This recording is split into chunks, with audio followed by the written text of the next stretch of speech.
तो दोस्तों आज हम लोग बात करेंगे ट्रेडिंग के ऊपर। हम लोग इन्वेस्टमेंट के ऊपर बहुत सारी बातें कर चुके हैं, आज भी कुछ बातें करेंगे, लेकिन आज हमारा मेन फोकस है ट्रेडिंग पे हम लोग बात करेंगे। तो सबसे पहले जान लीजिए ट्रेडिंग होता क्या है। और ट्रेडिंग का मतलब हम यहाँ स्टॉक मार्केट ट्रेडिंग की बात करें, आप किसी ट्रेडिंग को किसी अदरवाइज में मत लेके जाइएगा। हम लोग सिर्फ यहाँ स्टॉक मार्केट ट्रेडिंग की ही बातें करेंगे। तो स्टॉक मार्केट ट्रेडिंग का मतलब होता है कि जब किसी स्टॉक को आप कहीं से खरीदते हैं और उसे बेचते हैं और उन दोनों के प्राइसेस के डिफरेंट में जो आप बीच में लॉस या प्रॉफिट कमाते हैं, तो उसी को हम लोग कहते हैं कि ये एक ट्रेडिंग होगा। और हर ट्रेडर का एक मोटो होता है कि हम किसी भी स्टॉक को कम प्राइस पे खरीदें और उसे हम अधिक प्राइस पे बेचें। या फिर कुछ ट्रेडर ऐसा करते हैं कि जब उन्हें लगता है कि मार्केट में अभी जो कोई पार्टिकुलर स्टॉक है वो अभी महंगा चल रहा है और शाम तक इसके टूटने की उम्मीद है, यानी शाम तक इसके प्राइस और गिरने की उम्मीद है, तो वो पहले ही उसे सेल कर देते हैं महंगे प्राइस पे और फिर बाद में उसे सस्ते प्राइस पे बाई कर देते हैं। तो कहने का ये है मतलब कि किसी भी ट्रेडर का मोटो ये होता है कि हम किसी भी हाल में कम प्राइस पे खरीदें और अधिक प्राइस पे बेचें, यानी हम शेयर प्राइस के डिफरेंट में फ़ायदा कमाएं। अब देखिए, आइए हम लोग जानेंगे कि ट्रेडिंग होता कितने प्रकार से है। तो आपको सबसे पहले यहाँ दिखलाई देगा intraday, swing trading, F&O trading मतलब future and option trading. Future and option trading का एक सेशन हम लोग अलग से करेंगे, लेकिन कुछ बातें आपको हम यहाँ से हल्की फुल्की जानकारी आपको देते चलेंगे। उसके बाद हो जाता है जो लॉन्ग टर्म हमारा ट्रेडिंग होता है, यानी जिस चीज़ को हम खरीद के छोड़ देते हैं साल 2 साल 5 साल के लिए, वो हमारा लॉन्ग टर्म में चला जाता है और उसको हम लोग इन्वेस्टमेंट मान लेते हैं। तो आइए सबसे पहले हम लोग बात करेंगे इंट्राडे ट्रेडिंग।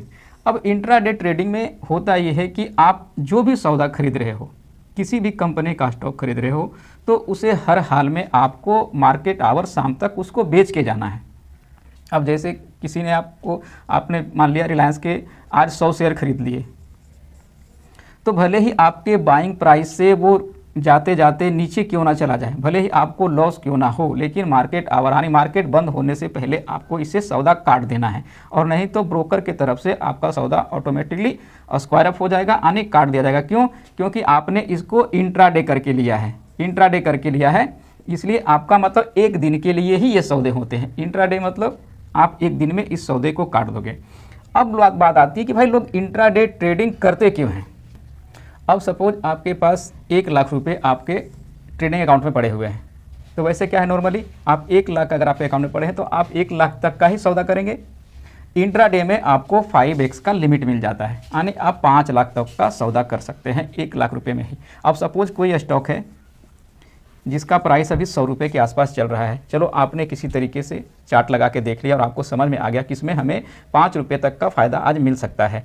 तो आप क्या करते, अगर आपके पास 1 लाख रुपये है तो नॉर्मली में आप इसको कितना शेयर बाई करते हैं, मात्र 1000 शेयर बाई करते हैं। लेकिन वही अगर आपको 5 गुना लिमिट मिल जाता है कि आप 5 गुना ज़्यादा ट्रेडिंग कर सकते हो। सिर्फ इंट्राडे होता है ये, मैं बात कर रहा हूँ इंट्राडे की, तो ये बातें आप ध्यान में रखिएगा। तो अब आप इसके 5000 शेयर खरीद सकते हैं। अब आपको 5 रुपये का मुनाफा होता है, तो जहाँ आप 1000 शेयर पे 5 रुपये मुनाफा 5000 कमाते, वहाँ आप 5 शेयर खरीद के 25,000 रुपया कमा रहे हैं। तो इसलिए लोग इंट्राडे ट्रेडिंग करते हैं। तो है इंट्राडे के बाद आता है स्विंग ट्रेडिंग। अब स्विंग ट्रेडिंग में क्या होता है कि इसमें लोग एक स्विंग का फ़ायदा उठाते हैं। जैसा कि हम लोग सब जानते हैं, ग्राफ ऐसे ऐसे चलता है, फिर गिरता है, फिर चढ़ता है, फिर गिरता है, और कभी कभी मार्केट में करेक्शन आता है, फिर यहाँ मार्केट इस तरह से चढ़ता है। तो ये जो स्विंग होता है ना, यहाँ से यहाँ, यहाँ से यहाँ, तो ये स्विंग का वो फ़ायदा उठाते हैं। अब सपोज स्विंग ट्रेडिंग क्या होता है, तो 1 दिनों से लेके 2 दिनों तक, 3 दिनों तक, 1 वीक, 2 वीक, इस तरह के जो छोटे समय के लिए ट्रेडिंग करते हैं उसको हम लोग स्विंग ट्रेडिंग करते हैं। अब हर स्टॉक में मैं जैसा बताता हूँ, कई बार हमने बातें करी है कि कोई भी स्टॉक गिरता है ऊपर जाने के लिए और फिर ऊपर जाता है नीचे आने के लिए। कोई भी स्टॉक डायरेक्ट ऐसा नहीं चलता है कि बस ऊपर ऊपर ऊपर ऊपर जा रहा है, ऐसा नहीं चलता है। और ना तो कोई स्टॉक ऐसा चलता है कि बस नीचे नीचे ही आ रहा है, वो हमेशा मूवमेंट के साथ चलता है। स्टॉक में आपको हमेशा स्टॉक प्राइस में आपको इसलिए जिग जैग देखने को मिलता है, क्योंकि हर लेवल पे बाइंग सेलिंग होती रहती है, इसलिए ये हमेशा जिग जैग बना के चलता है स्टॉक प्राइस। तो इसी जिग जैग में जो ये मूवमेंट होता है ना, इसको हम लोग स्विंग बोलते हैं। तो इसी ट्रेडिंग से जो फ़ायदा उठाते हैं उसे हम लोग स्विंग ट्रेडर बोलते हैं, या फिर ट्रेडिंग के बोले तो स्विंग ट्रेडिंग बोलते हैं। इसमें आप 1 दिनों से 2 दिनों से लेके 1 सप्ताह 2 सप्ताह तक, महीनों भर का ट्रेडिंग कर सकते हैं। मतलब कुछ दिनों के लिए पैसे लगाते हैं लोग और फिर उसमें जैसे उनको फ़ायदा होता है वो पैसे को फिर निकाल लेते हैं। इसको हम लोग स्विंग ट्रेडिंग रखते हैं। अब F&O आप देख रहे होंगे, मतलब फ्यूचर एंड ऑप्शन। और फ्यूचर एंड ऑप्शन में, फ्यूचर में क्या करते हैं लोग, फ्यूचर को बाई करते हैं, सेल करते हैं। और फ्यूचर में ये हो जाता है कि किसी स्टॉक को आप बाई किए बिना भी सेल कर सकते। जैसा मैंने पहले बता रखा था कि ऐसे स्टॉक जो आपके पास अभी है ही नहीं डीमेट में और लग रहा है कि स्टॉक को हम सेल करके फ़ायदा उठा सकते हैं, यानी इस स्टॉक का जो प्राइस है ये बहुत अभी हाइक पे चल रहा है और यहाँ से लग रहा है इस स्टॉक का टूटने का हमें ज़्यादा चांस है। तो आप क्या करेंगे, पहले इसको सेल कर देंगे, उसके बाद जब प्राइस नीचे आएगा तो हम यहाँ पे उसको बाइंग कर लेंगे, तो हमें एक अच्छा खासा मुनाफा हो जाएगा। तो ये सुविधा जो होती है वो फ्यूचर में होता है, फ्यूचर बाई सेल में आप इसका फ़ायदा उठा सकते हैं। ये आता है F&O सेगमेंट में। दूसरा F&O में क्या होता है, कॉल ऑप्शन और पुट ऑप्शन।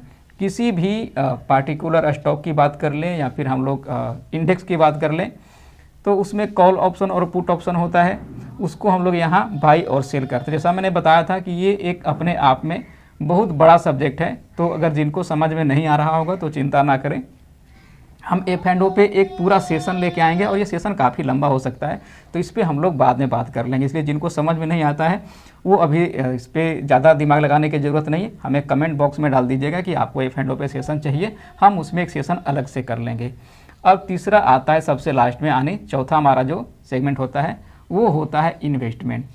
जब ट्रेडिंग लॉन्ग टर्म के लिए हम छोड़ देते हैं, अब देखिए होता क्या है कि इंट्राडे ट्रेडिंग हर किसी के बस की बात नहीं है, क्योंकि इंट्राडे ट्रेडिंग के लिए आपको पूरे दिन टर्मिनल के सामने बैठना पड़ेगा, मार्केट को वॉच करना पड़ेगा, पहले आपको स्टॉक ढूंढने पड़ेंगे कि भाई हम किस में आज इंट्राडे ट्रेडिंग कर सकते हैं, उसका स्टॉक ढूंढिए, फिर उसमें पोजीशन बनाइए और फिर देखते रहिए कहाँ पे हमें इसको एग्जिट करना है। तो इसलिए इंट्राडे हर कोई नहीं कर पाता है, जिसके पास सफिशिएंट टाइम होता है, हमेशा मार्केट देखने का टाइम होता है, वही इंट्राडे में कर पाते हैं। मोस्टली लोग उसके बाद जो शॉर्ट टर्म की ट्रेडिंग करते हैं वो स्विंग ट्रेडिंग करते हैं। अब आइए हम लोग बात करते हैं इन्वेस्टमेंट की। मोस्टली लोग स्टॉक मार्केट में यही करने के उद्देश्य से तो आते हैं, लेकिन इन्वेस्टमेंट वो कर नहीं पाते हैं, वो कहीं ना कहीं स्विंग ट्रेडिंग में आके फंस जाते हैं। तो मैं जो बातें कहना चाह रहा हूँ कि अगर आप स्टॉक मार्केट में लॉन्ग टर्म इन्वेस्टर बन के आते हैं या लॉन्ग टर्म के लिए इन्वेस्टमेंट करते हैं तो आपको पैसे कमाने से कोई रोक नहीं सकता। यहाँ लॉसेस होने की चांसेस बहुत कम होते हैं, और मैं कम क्यों बतला रहा हूँ इसकी मैं आपको बातें करता हूँ। देखिए, जैसा कि मैंने पहले बताया है, किसी भी स्टॉक का जिगजैग होता है, गिरता है, फिर चढ़ता है, फिर गिरता है, फिर चढ़ता है, फिर गिरता है, फिर चढ़ता है, कभी किसी किसी एक बड़ा क्रैश आता है और फिर यह स्टॉक चढ़ने लगता है। अब होता क्या है कि कोई भी इन्वेस्टर मान लिया यहाँ पे आए, वो इंटर कर गए, यहाँ तक उन्होंने फ़ायदा कर, नहीं यहाँ नहीं निकलना, थोड़ा और कमाते हैं, यहाँ आए, यहाँ तक यहाँ नहीं निकले, फिर सोचा अब यहाँ से देखिए उनको एक बड़ा गिरावट मिल गया। अब वो क्या करते हैं, इस गिरावट को सोचते नहीं अब तो भाई मुझे बहुत ज़्यादा नुकसान हो रहा है, हमें मार्केट सूट नहीं कर रहा, जो भी हो इस स्टॉक मुझे अच्छा नहीं, अब यहाँ पे हम निकल जाते हैं, तो वो यहाँ पे लॉस बुक कर लेते हैं। लेकिन जो एक लॉन्ग टर्म का इन्वेस्टर होता है, जो एक लॉन्ग टर्म इन्वेस्टमेंट बना के चलता है, वो क्या करता है, किसी भी परिस्थिति में उस स्टॉक को छोड़ता नहीं, बशर्ते कि हाँ, मैं हमेशा कहता हूँ किसी भी स्टॉक में इन्वेस्टमेंट से पहले आप पूरे तरीके से उसे फंडामेंटल चेक कर लीजिए, फंडामेंटल स्ट्रांग होना चाहिए। और फंडामेंटल चेक हम लोग कैसे करते हैं, इस पर मेरा वीडियो बहुत सारा बना हुआ है, कई वीडियो हमने बताया फंडामेंटल चेक कैसे करते हैं, तो आप वीडियो देख लीजिएगा।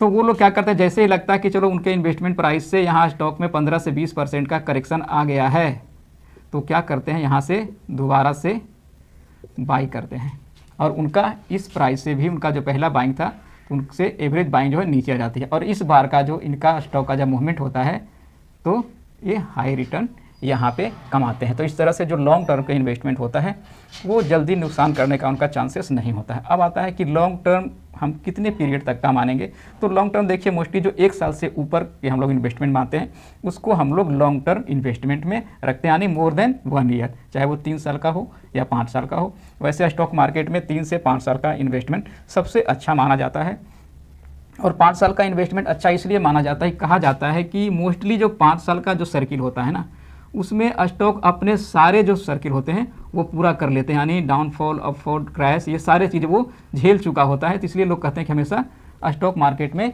3 से 5 सालों का नज़रिया रखना चाहिए। अब देखिए, अगर हम लोग ट्रेडिंग सीख रहे हैं तो ट्रेडिंग में एक आता है इक्विटी मार्केट और एक आता है कमोडिटी मार्केट। देखिए, हम लोग कोशिश करेंगे जितना ज़्यादा हो सके उसको हम लोग कवर करते चलते हैं।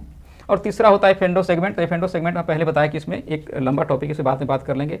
तो इक्विटी मार्केट होता है अभी के अनुसार ये 9:15 बजे खुलता है और 9:30 बजे बंद होता है। हालांकि अभी बातें चल रही कि ये जो क्लोजिंग का टाइम है ये बढ़ सकता है, और जैसा अभी तक खबरों में आ रहा है, मतलब अभी ये ऑफिशियली अनाउंसमेंट नहीं है, हो रहा है कि 3:30 बजे मार्केट बंद होगा, दोबारा से ये 6 बजे ओपन होगा और फिर 9 बजे रात तक मार्केट चल सकता है, ऐसा माना जा रहा है अभी।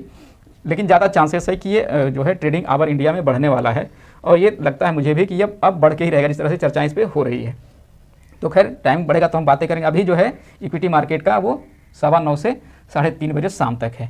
उसी तरह से कमोडिटी मार्केट, तो ये 9 बजे ओपन हो जाता है और 11:30 बजे रात तक चलता है। जी हाँ, इसमें आप गोल्ड सिल्वर से लेके हल्दी धनिया पुदीना सब कुछ ट्रेड कर सकते हैं, इसको हम लोग कमोडिटी मार्केट बोलते हैं। तो ये एक अलग सेगमेंट हो जाता है। तो इस आज का सेशन हम लोग यहीं समाप्त करते हैं, और जिस तरीके से मेरा मार्केट में एक्सपीरियंस है मैं बस आपसे शेयर करता हूँ। मेरा किसी भी स्टॉक पे कभी भी बाइंग और सेलिंग का रिकमेंडेशन नहीं होता है, और आप जब भी स्टॉक में किसी भी शेयर में बाई या सेलिंग करें तो अपने फिनेंशियल एडवाइज़र से एक बार सलाह जरूर ले लें, और बिना सलाह का तो स्टॉक मार्केट में ट्रेडिंग करें ही ना। और ख़ास करके उन सब चीज़ों से बचें जो आपके मोबाइल पे फ्लैश मैसेज आते हैं, ये खरीद लो करोड़पति बन जाओगे, वो बेच लो इतना टूट जाएगा, तो इन सब चीज़ों से बचें। स्टॉक मार्केट हमेशा एक कूल माइंड से करें, और एक लॉन्ग टर्म का इन्वेस्टमेंट है ये। आप जितने भी लोगों ने स्टॉक मार्केट से, मैंने कई बार इस सब चीज़ों की चर्चा करूँ, मैं हर बार इसलिए करता हूँ कि ताकि आप किसी लालच में आके ठगी का शिकार ना हो जाएं। जितने भी लोगों ने मार्केट से ज़्यादा पैसे कमाए हैं, या जो मार्केट का किंग कहे जाते हैं, चाहे वो राकेश झुनझुनवाले हो या फिर राधा किशन दमानी हो, विजय कीट, कई तरह ऐसे नाम आते हैं, उन सारे का अगर आप स्टेटमेंट सुनेंगे तो एक ही बात कहते हैं हमेशा कि बिना लॉन्ग टर्म